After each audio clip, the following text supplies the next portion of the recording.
Hi y'all, welcome to the 8th episode of my Hypertravel with Hardie video series about all the trips I've taken over the last 20 years. This coincides with the travel journal that I wrote called Hypertravel 100 Countries in 2 Years, and many more that came after. So in effect, these first 8 episodes are a pictorial version of the same book and more, since this episode contains events and pictures that came after also. And there's much more to come, with maybe even a Hypertravel 2 book to match if all goes well. But this episode is about the South Pacific, including the major countries of the Philippines and Australia.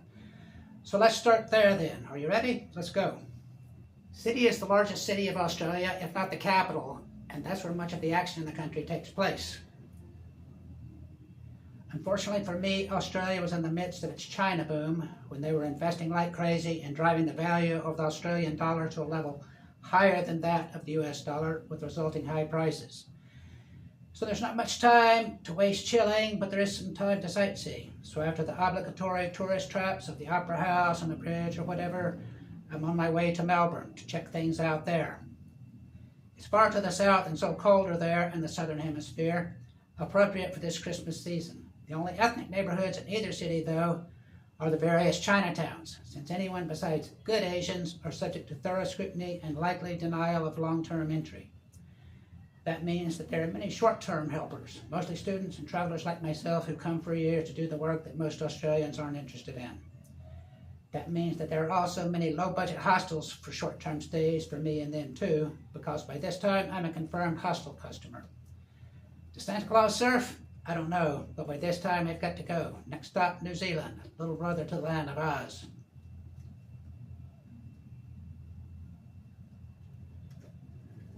New Zealand has been on my radar for a long time too, with its reputation as an ecotopia, just like Oregon, where I used to live in the 1980s. If the capital and largest city of New Zealand, Auckland, was analogous to Seattle of the Pacific Northwest, then I suppose that Wellington would be analogous to Portland, where I once lived. But I didn't make it to Wellington due to time restraints and a previous earthquake in Christchurch, which destroyed much of the infrastructure in that city, New Zealand's third largest. I did go to Whangarei, though, spelled like Whangarei, at the entrance to Maori territory, so that was nice. And I moved downtown when I got back to Auckland town to a high-rise hostel that was something like Latino Central for the city. I did go to the nearby islands of Waiheke and Rangitoto too. Both lovely, and I had some good conversations with some locals that made me remember why I'm here and where I came from. Like Oregon, within a minute of meeting those people, we're finishing each other's sentences and talking about old times the minute before. It's New Year's Eve, too, so it's festive downtown, and I'm hanging out with the Hare Krishnas. They always have good parties. Happy New Year. Fiji's the next stop, but that's a working concept as the center of hub-and-spoke travel in the Pacific, where I'll be in and out for the next month or so. So I stay a day and then head straight to the Solomon Islands, famous for the Battle of Guadalcanal in World War II. That means that if the sea level were to fall a few meters, then a battlefield will present itself in the surrounding waters like naval ghosts from Christmases past rising from the ashes like zombies. But I'm just trying to get comfortable, and the Rasta-flavored guest house where I'm staying on the outskirts of town is just not working for me. So help me, Carmelita, before I sink down. So even though there's an expat Brit pub in the neighborhood, I bargained for a week in downtown Honiara, knowing the plane only comes once a week, so that's okay. And I roam around the Chinatown, bruised and battered since the locals tried to shut them down after a fit of spider jealousy, I suppose. But they always come back like perennials that they are.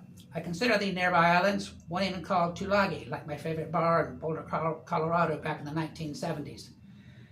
But spend most of my time studying Melanesian pidgin language and trying to find similarities between it and the other languages I know, like Spanish and Mississippi English.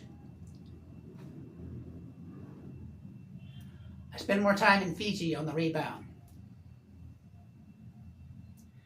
Nandi is not the largest town, but it's near the international airport, so that's convenient. All the grievers go out to the Yasawa Islands, so it's only the backpackers here on Wailoaloa Beach. But it's okay, especially on Wednesday night, which is kava night, featuring the kavaholics on folk instruments and the rest of us on the slightly tipsy brew called kava.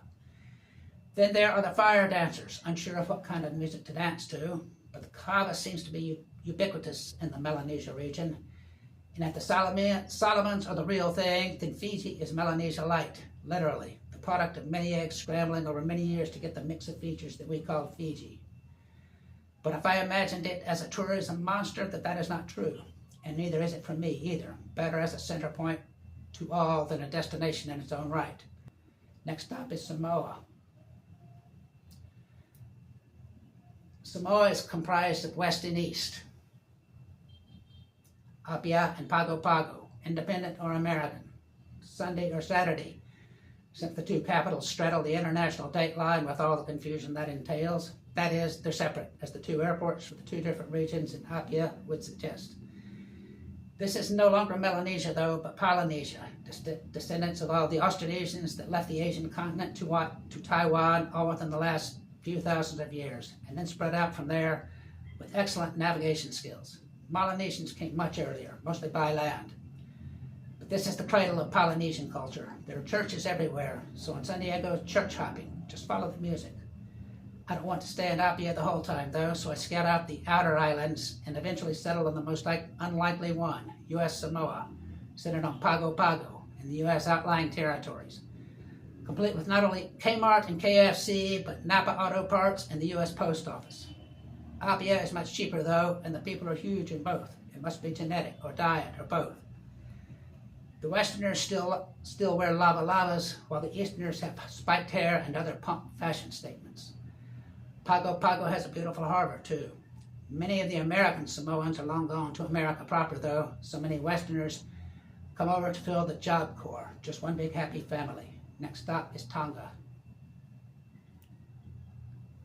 If you're saving the best for last, then this is not a bad choice. We beat the rain out of Samoa, but Tonga is not much better, and I've got flu-like symptoms, so I'm being cautious. I do the Sunday church scene with a Finnish guy, and we even get to sit in on a traditional wedding ceremony and feast. The city of Nuku'alofa is nothing special, but the graveyards are incredible. Folk art of the highest order. They don't wear lava lavas either, but real grass skirts. Storms are threatening again, but we managed to make it out on time, just a stop back in Fiji, then on to Honolulu, with a stop in Kiribati, then on to LA.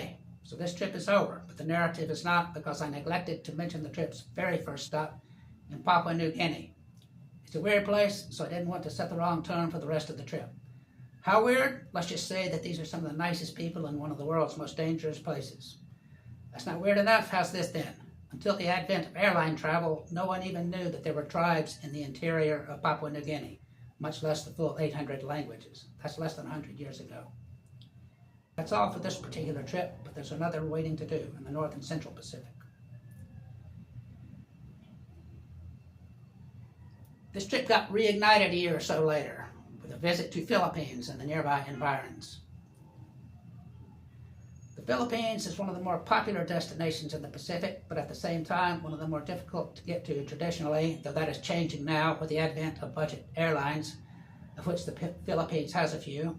But at this time, 2011 and 12, the big boys still largely ruled the skies, and so prices were equally high, which is good in a way, because otherwise I might not have bothered with Guam, the Marshall Islands, and the Federated States of Micronesia, which are also in my month-long itinerary of January 2012. But the Philippines are the largest peach in this pie, and that's where the trip starts. Manila reminds me of nothing so much as Bangkok, Thailand, where I've also spent much time and energy. And if the bars and prostitution are the starkest reminder of that, then the signs are also much in evidence elsewhere, the street food and the street scene most notably. The biggest differences lie in Manila's relatively less development and the lower tourist numbers to match. Part of that could be Philippines' more remote location, and then there's the greater poverty. There's also the relative difference in the response to the Chinese presence, but be sure that they both have Chinatowns, Jake. Then there's Mercati, Ermita, Old Town Intramuros, and still more, but they're all crowded, as the inflated family sizes would indicate, one of the largest outside Africa. This trip will only cover the main island of Luzon, though, so I'm immediately drawn to the north. That's where you find one of the rarest places in all the country, Baguio City, one-time hill station for the resident Americans who control the country. Call me American and count me in. The Philippines is generally hot and sweaty, even for a Mississippian, so Baguio is a welcome relief at almost a mile high. That elevation is nice anywhere in the tropics, I find. At only 150 miles from the capital, that is convenient also. The going is slow on the roads in the Cordillera, though, and that's Spanish, for your information, which is one of my hobbies here, mixing and mashing Spanish with the Tagalog equivalents, which are many, usually distinguished more by spelling than meaning, which are often absent, as the many women named Corazon can easily attest to. They have no idea what it means. Language evolves like DNA, almost exactly. So I go to the most Spanish of Philippine towns, Vigan, but nobody speaks Spanish there. The architecture is nice though, but my main interests are the tribal areas, and that requires a backtrack to Baguio before traveling into the interior. The rice terraces are beautiful there, down the road in Banawe. But first there is Sagada, the hippie capital of the north. That means banana pancakes and more, of course, like reggae bars and yogurt parlors. But the drive is the real thrill, through beautiful scenery and winding roads. I finally got a window in my room too, so I'm happy about that. Banawe is nice too, though notable for its differences in price and custom. It likes to shut down early at night. There are tribal people though, and not shy about it, so that's nice, even if they're looking for tips. Given my limited time, this is a nice little taste, but it will have to do for the time being. Next stop is Guam. Guam shares much of the same history as the Philippines, first with Spain, then with America.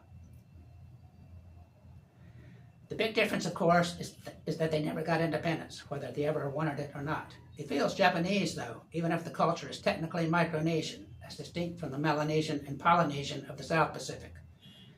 The restaurants are Asian, the bars are American, but if this is the crossroads of culture, then Pompeo, Federated States of Micronesia, is the Micronesian real thing, and almost the opposite of Guam, because they have the historic ruins of Nan Madol, second only to Easter Island in terms of Pacific Island archaeology.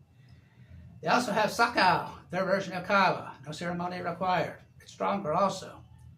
But the power is off much of the time, taking much of the shine off of what would otherwise be a splendid place. Then there's Majuro, major city of the Marshall Islands. These are atolls, not volcanoes, so when the sea levels rise, then they will be the first to go. The Chinese are there in full force too, likely as a stepping stone to the USA, of which this is a part. They are most famous for the nuclear tests, though, so that is a dubious distinction. Do you remember the song No Bikini Atoll? That's here. Again, like Pompeii, FSM, there are few tourists, so that's enormous potential being wasted. There are good churches, though, flowery shirts and all, so I feel right at home. You gotta believe in something. This island is a perfect metaphor, a long, narrow chain of livability surrounded by doubts and uncertainties. Did I mention that you can walk down the only road looking to separate and different oceans of either side? This trip is over. See you in Honolulu. If you like this story and these pictures, then please like and subscribe. It goes a long way. Thank you. See you next time.